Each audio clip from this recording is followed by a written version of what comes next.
Merci beaucoup. Bonjour à toutes, bonjour à tous. Et effectivement, j'aurais eu presque envie de commencer comme Madame Roux de Bézieux en disant mais que fait-il là? Parce que comment un spécialiste de cartographie historique ancienne et très généraliste avait précisément des choses à dire à des gens aussi savants sur les détroits. Donc tant pis pour vous, hein, et donc ce sera dans les 25 minutes, c'est ça que vous m'avez accordé, donc ou pas de charge, enfin plutôt à toute voile. Les deux points essentiels, je voudrais réfléchir sur la question des limites. Vous allez voir que puisque vous m'avez demandé du temps long, vous aurez du temps très très long, puisque je vais remonter à 1 milliard d'années pour les détroits, ou pour monter au moins jusque-là. Et puis de voir comment effectivement les isthmes peuvent devenir détroits et les détroits peuvent devenir isthmes. Hein. Il suffit d'ailleurs souvent de faire varier le niveau marin. Et demain, c'est un aspect d'histoire qui me concerne plus directement, c'est-à-dire que c'est un fixateur de limites, de grands découpages, que sont entre autres cette construction toute culturelle qui est un continent.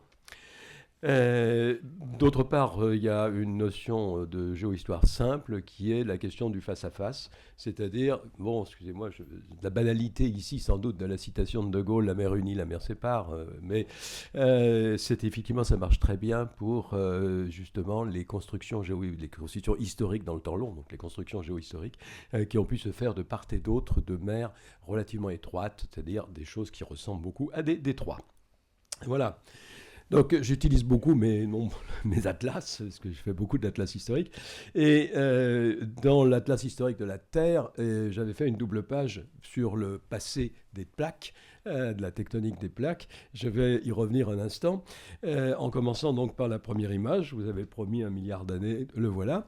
Donc j'insisterai pas beaucoup. Simplement, si on se situe, il y a à peu près 4 cycles de mouvement de plaques, puisque je vous rappelle que les plaques se rassemblent régulièrement en supercontinents et puis se dispersent de nouveau, et qu'on a donc en gros des moments où on a une mer et une terre, et des moments où on a plusieurs terres et plusieurs mers. C'est là où la notion de continent prend sens. Donc là, à ce moment-là, il y a 1 milliard d'années, il n'y a pas beaucoup de problèmes. Le sujet n'existe pas pour nous, puisque non seulement on est des terres qui sont à peu près regroupées, mais surtout tout est glacé. Donc vous avez la mer libre, ça représente qu'une toute petite partie de la surface du globe, quelque part vers l'équateur. Donc là, le sujet mérite qu'on passe à l'étape suivante. Là, ça sera juste il y a 500 millions d'années. Donc là, on se rapproche, on est presque dans le présent. Donc vous avez là, effectivement, une fragmentation qui commence à faire apparaître notre sujet. Si je passe à 250 millions, là, on est justement à un des grands moments de regroupement, la Pangée. Et vous voyez quand même que commence à s'amorcer quelque chose qui va être notre sujet. Si je passe à 200 millions d'années, vous êtes à quelque chose qui commence à nous sembler presque familier, et vous avez là un certain nombre d'éléments qui vont devenir, là vous avez dans presque 280 millions d'années, vous allez voir apparaître l'isthme de Panama. Et dans un instant, je vais vous dire que ça a d'abord été un détroit. Et vous avez quelque chose qui deviendra la Méditerranée, mais dans beaucoup plus longtemps aussi. Alors, il y a même remarque à ce moment-là, entre la future Inde et le sud de l'Afrique, vous avez un détroit. C'est pas du tout le canal du Mozambique. Hein. C'est quelque chose qui est un détroit qui n'a disparu, puisque maintenant il est devenu l'ensemble de l'océan Indien. Bon, maintenant on se rapproche du présent, on est à une centaine de millions d'années. Vous voyez que les choses commencent à se rassembler, mais vous voyez comme l'Amérique du Sud et l'Amérique du Nord sont encore loin l'une de l'autre. Hein. On n'est même pas en train de parler de détroit, mais plutôt d'une mer entre les deux. Si on se place au temps des dinosaures, vous avez là effectivement cet écart qui est particulièrement marqué. Vous voyez que la future Méditerranée, justement à ce moment-là, représente quelque chose qui est au contraire un isthme, c'est-à-dire qu'il n'y a pas de Gibraltar. C'est Gibraltar qui va s'ouvrir plus tard. Donc là, c'est le cas, justement. Il y a au moment du Crétacé. Et puis, vous voyez qu'aujourd'hui, cette configuration commence à nous être un tout petit peu plus familière. Alors, je voudrais insister, justement, je l'ai évoqué, sur ce cas un peu particulier qui est celui du passage du détroit à l'isthme. L'Amérique du Nord et l'Amérique du Sud, ce sont deux plaques complètement différentes qui ont l'histoire que vous avez vue rapidement, hein, qui se sont regroupées. Et il y a au plus tard 3 millions d'années, mais c'est un processus qui s'est fait entre 6 et 3 millions d'années, vous avez eu des deux plaques qui se sont rapprochées et qui ont fini par une coalescence sous forme d'un isthme. Ce qu'il y a eu sur le plan biologique, donc c'est pour Madame de Bézieux, des conséquences absolument considérables, puisque vous aviez des phénomènes d'isolement en Amérique du Sud qu'on n'avait pas en Amérique du Nord. Alors, c'est des choses qui vont d'ailleurs perdurer longtemps, mais ça signifie que vous avez eu un mélange des flores et des faunes qui se sont produites, et qui se sont produites sur un processus entre 6 et 3 millions d'années, je vais essayer d'être trop court parce que je trouve ça passionnant. Vous avez ce processus qui s'est produit petit à petit, c'est-à-dire il y a eu des îles qui ont émergé, qui ensuite sont devenues des morceaux de l'Amérique centrale.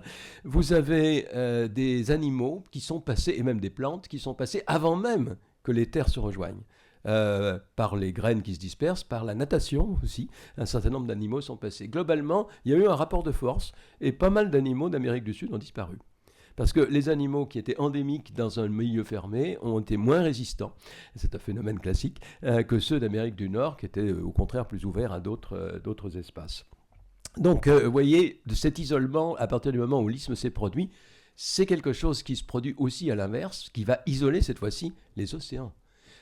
Puisque ce qui était un lien lorsqu'il y avait un détroit entre le nord et le sud est devenu au contraire une séparation qui fait que, par exemple, les massifs coralliens, les espèces coralliennes du Pacifique, y compris à l'est ici, mais à l'ouest évidemment du Pacifique où elles sont tout à fait cousines, sont devenues très différentes des espèces de coraux qui se situent dans les Caraïbes et qui sont au contraire communes avec l'Afrique.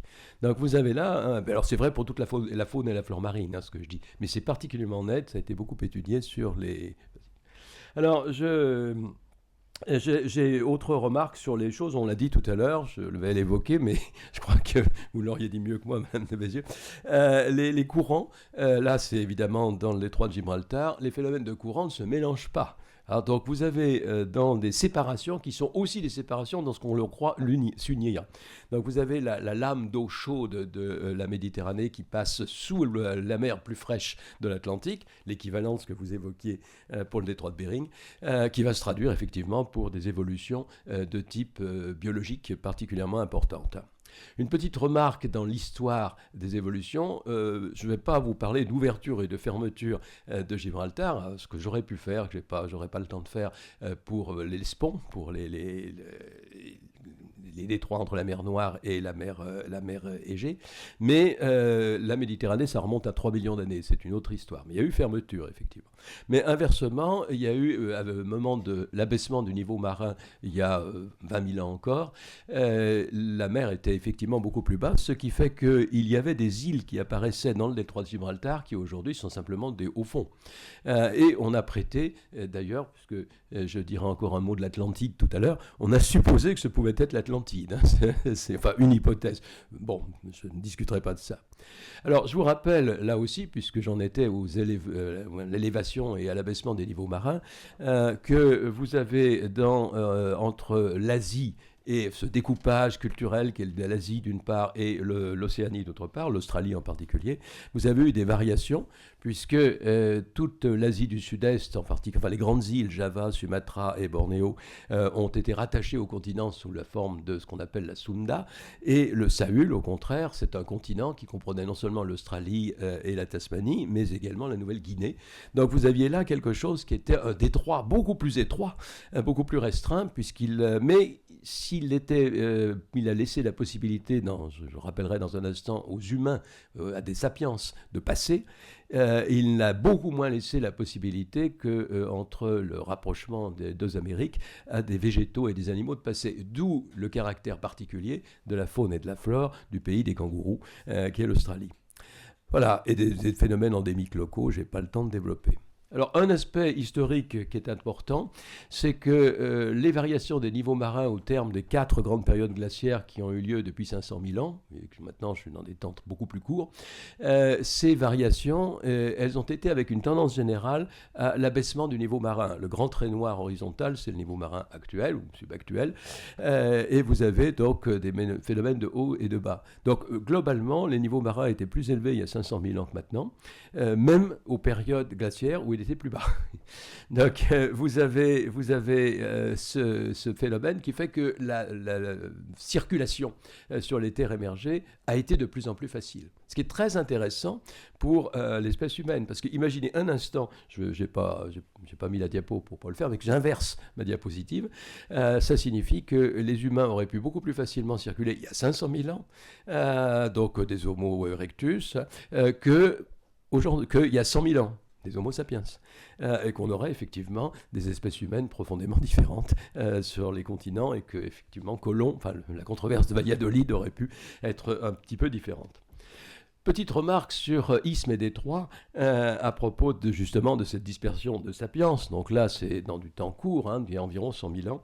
Je vous rappelle que tout ce qu'on appelle, c'est une expression que je déteste, les sorties d'Afrique, les out of Africa, en général on le dit en anglais, c'est quelque chose qui nous fait passer, en particulier, là je le mets, par l'isthme de Suez. Alors, comme je me souviens que les canaux, les détroits artificiels étaient quand même dans votre sujet, donc l'isthme de Suez, j'y reviendrai avec la carte de l'Union africaine dans un instant. Vous avez là quelque chose que j'ai mis dans un atlas, parce qu'on ne peut pas faire les choses autrement, mais dans un mois, on inaugure au milieu de l'homme une expo temporaire sur les migrations, et j'ai commis un article sur le rôle des flèches pour le catalogue, sur le rôle des flèches sur les cartes de diffusion des migrations.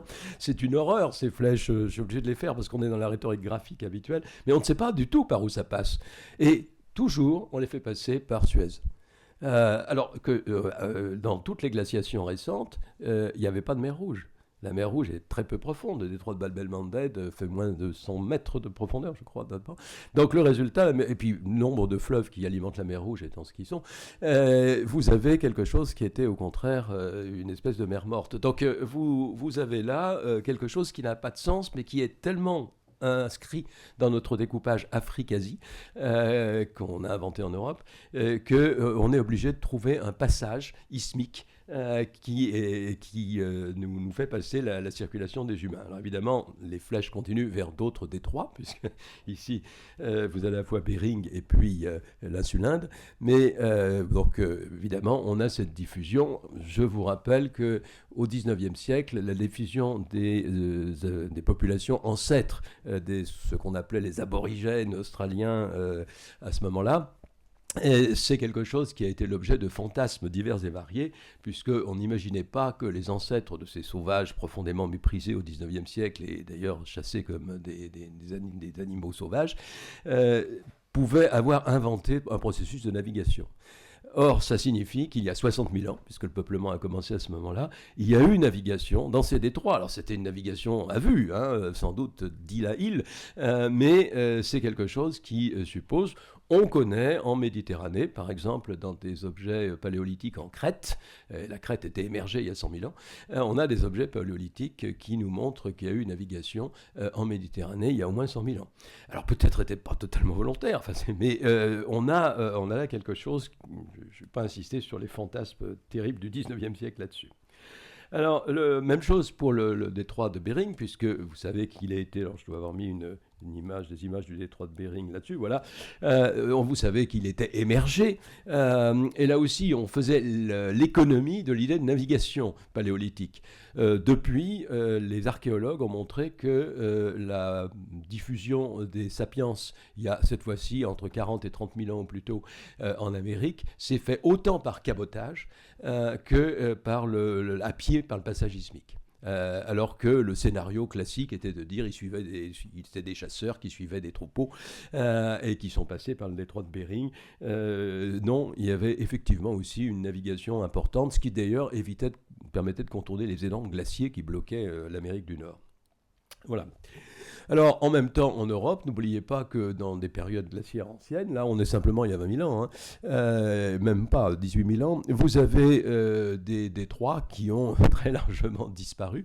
Non seulement l'Adriatique est largement fermé, mais bien sûr, surtout, la mer Noire est fermée. On dit le lac Noir, d'ailleurs, à cette occasion. Vous avez ce scénario que je n'ai pas évoqué, mais lorsqu'il y a eu déglaciation et remontée du niveau marin, on fait l'hypothèse souvent que lorsque la mer Méditerranée s'est redéversée dans la mer Noire, ce serait peut-être un des scénarios qui permettrait d'être un ancêtre du déluge, de donner un fondement.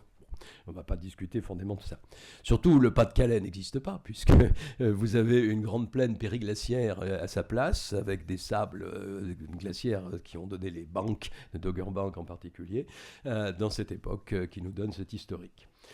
Alors, pour les découpages mondiaux que j'évoque et dans lesquels les détroits sont un élément particulièrement important, je voudrais généraliser un tout petit peu puisque on a une matrice intellectuelle qui est essentielle pour comprendre un certain nombre de cadres dans lesquels nous travaillons, qui sont des cadres particuliers, des noms propres, mais qui sont aussi ces idées de rôle des détroits. Le découpage des continents, pour employer un terme simple, sa première matrice la plus ancienne, c'est dans le monde grec archaïque. Le monde grec archaïque, c'est pas la péninsule qui est au bout des Balkans, c'est la mer Égée. C'est ce monde marin, cette thalassa qui est le foyer des Grecs. Et pour les Grecs, il y avait deux rives. Une rive qui était le Levant, et en utilisant un terme qui n'est pas indo-européen, mais phénicien, asié, et donc qui probablement signifie l'Est, le Levant, l'Orient. Vous avez là quelque chose qu'on utilise qui a donné le mot Asie. Ça veut dire la rive est de la mer Égée. Et puis donc réciproquement, Europée, nom aussi d'une princesse phénicienne dans la mythologie grecque, c'est quelque chose qui signifie le couchant, qui signifie l'ouest, l'Occident. Ce qui, projeté au nord de la mer Égée, nous donne les détroits, c'est-à-dire là où se sont cristallisées les rives asiatiques et européennes, à partir duquel on va découper le monde entier, mais on le fait au Moyen-Âge, à partir de la map-monde médiévale, où on invente ce découpage en trois, centré sur Jérusalem et avec Gibraltar comme point, la Méditerranée. Donc, de ce fait, je pousse un peu, parce que les colonnes d'Hercule n'étaient pas le bout du monde habité, c'était vers l'Atlantique, c'était pas pour couper l'Europe de l'Afrique, mais c'est l'Europe médiévale qui invente cette coupure à ce moment-là. Le seul intérêt de cet élément-là était de coller cet héritage antique Asie-Europe, auquel on ajoutait le nom latin de la Tunisie, qui est l'Afrique, pour pouvoir coller au récit biblique du peuplement de la terre, ou plutôt du repeuplement de la terre après le déluge, des fils de Noé, par les fils de Noé. C'est pour ça que je vous ai mis une map montée d'en haut avec les trois fils de Noé. C'est comme ça que, je vous mets le rocher de Gibraltar, qu'on invente un des trois, cette idée du découpage continental. Et on l'invente d'ailleurs à un moment historique qui est vraiment important, c'est-à-dire que cette map monde médiévale qui n'était pas projetée sur le monde, c'était la vision que les Européens avaient et que d'autres n'avaient absolument pas, évidemment. Mais au XVIe siècle, ça devient extrêmement important quand les Européens s'identifient comme une société particulière et invente l'usage. Le mot existait, mais très peu, il était quasiment inutilisé, le mot Europe. Et on en invente une limite qui est Gibraltar. C'est quelque chose qui n'est pas du tout évident en géologie, enfin, à tout point de vue, et qui aurait très bien pu, je vous ai mis une gravure représentant la bataille dite des Trois Rois, c'est-à-dire cette expédition folle que les Portugais ont menée qu'un roi, un jeune roi féru de chevalerie, une sorte de Don Quichotte, a mené en 1578 pour conquérir le Maroc et l'Afrique. Si sa conquête avait fonctionné, si cette poussée européenne qu'on appelle la reconquista, parce que c'est un terme qui aussi suppose cette coupure au détroit antérieur, s'était poursuivie, c'est le Sahara qui serait la discontinuité, qui est la discontinuité historique majeure. Remarquez que les choses sont floues. Je vous donne juste un exemple. On a inventé la notion d'Océanie au XIXe siècle. C'est les Français, d'ailleurs, qui sont à l'origine de ça, la Société de géographie française. On a inventé la notion d'Océanie, donc il a fallu la découper par rapport à l'Asie. Justement, par des détroits. puisque l'Océanie, ce sont des archipels. Donc on a mis tous les archipels, sauf ceux qui étaient manifestement sinisés de manière évidente, donc le Japon. Donc le Japon a toujours été pensé en Asie, mais pas l'insule Inde, pas l'Indonésie si vous préférez. Aujourd'hui, dans nos atlas, vous avez un découpage qui est d'ailleurs en partie terrestre, puisqu'il coupe la Nouvelle-Guinée en deux. Et donc c'est pas plus tout à fait exactement par des détroits. Bon, ça aurait pu être autre chose. Je vous ai mis, pour plaisanter, mais je ne vais pas insister, l'image de l'Atlantique, l'Atlantide, qui nous permet de transformer un océan en détroit. Alors, dernier élément, j'en arrêterai là, un petit scénario géohistorique pour vous dire que justement, si je donne un sens un peu large au mot détroit, j'ai une matrice de construction géopolitique, géoéconomique, enfin géohistorique très très large. Je vous donne un exemple, justement, en restant dans la même région, ça donne à faire la transition. Je ne sais pas si vous connaissez la civilisation dite Dongtionnène ou des tambours de bronze. C'est à peu près contemporain des Romains, si vous préférez. Voilà, je vous la mets ici. Et bon, je vais zoomer, ça nous donne ça. Vous avez là ce monde qu'on connaît peu, parce que c'est un monde d'archipel, c'est un monde de sociétés fragmentées, c'est pas un empire. Alors qu'on connaît bien les Han, ou les Kushan, ou les Parthes, qui sont des exacts contemporains des Romains que vous avez perçus il y a un instant sur la société. Bien voilà ce qu'un grand historien, Denis Lombard, de cette région, considérait comme des grands lieux d'histoire, des grands moments découpés. Vous aviez là des ensembles qui sont des face-à-face. C'était le titre que j'avais donné à ce petit point.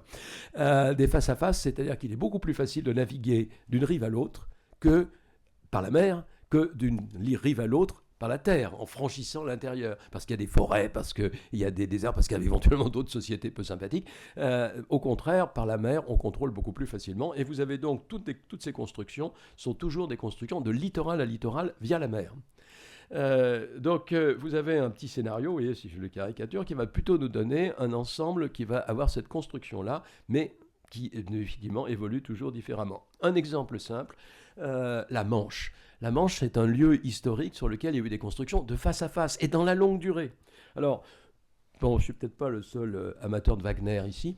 Je vais prendre les lieux de Tristan et Isolde de Wagner, mais tout ce qu'on appelle la matière de Bretagne, hein, la charte, la geste arthurienne, c'est quelque chose, là, si vous connaissez le premier acte de Tristan et Isolde, ça se passe en mer, mais ça vient d'Irlande, puisque le passé de cette histoire se passe en Irlande, et ensuite est centré sur Tintagel, le roi de Cornouailles, Arthur, hein, et ensuite ça se termine dans le troisième acte à Carréole. Vous avez, mais dans notre petite Bretagne, c'est un ensemble ismique, séparé par des détroits. Vous êtes constamment dans une circulation de face à face et maritime. Et puis si vous prenez les Plantagenets, le territoire des Plantagenets qui aboutit à qui va s'achever dans la guerre de 100 ans, je vous rappelle que c'est l'idée. Là, je vous ai mis par ailleurs les constructions bourguignonnes. C'est l'idée que vous avez une construction transmanche. Quelque chose qui n'était pas impossible d'ailleurs historiquement de durer. Entre les deux, bien sûr, si je vous mets un hexagone, c'est parce que c'est dans notre roman national où vous avez cette construction qui s'est faite contre les Bourguignons et les Anglais, pour nous rappeler notre école primaire. Oui, j'ai quasiment terminé. Si je parle de face à face, ben voilà, il y a une grande construction géopolitique autour de la Méditerranée. J'ai mis les Phéniciens, les Grecs d'abord, mais c'est l'Empire romain. Là, vous avez vraiment du face à face. Alors, tout à l'heure, on évoquait l'idée que la Méditerranée était un gigantesque détroit. Effectivement, c'est une mer étroite, ce qui s'est poursuivi par des Byzantins, des Ottomans, et l'inverse. Voilà, j'ai mis l'Empire carolingien, c'est le monde terrestre. C'est exactement l'inverse de cette construction identitaire, il n'y a aucun doute, et limitée aujourd'hui par des détroits. Donc, identitaire en réciproque, l'Afrique est une construction identitaire à partir d'une notion à découpage européen. Je vous signale que justement, à propos d'isthme et de détroit, quelque chose qui montre très bien, c'est quelque chose d'identité africaine, c'est regarder si vous avez ou pas l'isthme de Suez qui est la limite pour l'Afrique par rapport à l'Asie. Voilà, donc mon petit scénario, vous voyez, je vous le fais étendre progressivement. À partir du moment où la mer n'unit plus, la mer va séparer. Alors peut-être, pour faire de la prospective cette fois-ci, on a un avenir dans l'océan glacial arctique où on peut avoir des face-à-face, des littoraux et des détroits. Bon, j'ai plus le temps de passer sur les autres aspects et excusez-moi d'avoir été un peu long, mais j'avais juste 1 milliard d'années à vous placer. Merci, monsieur le professeur.